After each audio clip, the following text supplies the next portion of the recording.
Hello students, in this video we discuss exercise 8.4 or question number 6 or 1. আমি লিখিম left hand side a 10 to the power 4 theta plus 10 square theta. So ইয়াৰ পৰা আমি 10 square theta common ললো 10 square theta ইয়াত 10 কেটা আছে 4টা আছে ইয়াত দুটা আছে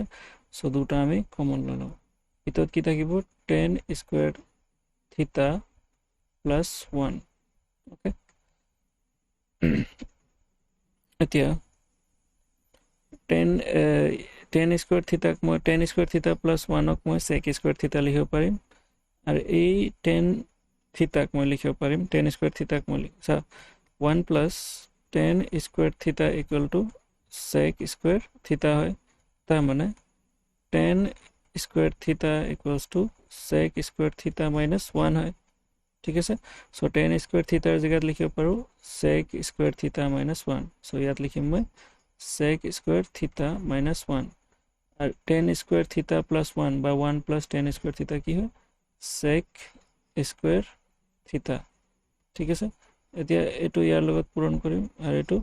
ইয়াৰ লগত okay so sec square theta পূৰণ sec square theta কি হ'ব sec to the power 4 theta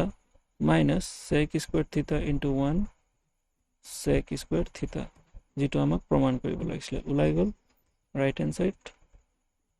so প্ৰমাণ কৰা হ'ব যদি ভিডিওটো ভাল লাগিলে লাইক কৰিবা ফ্ৰেণ্ডছৰ লগত শেয়াৰ কৰিবা আৰু চেনেলটো সাবস্ক্ৰাইব কৰিবা থ্যাংক ইউ সো মাচ ওয়ান্স अगेन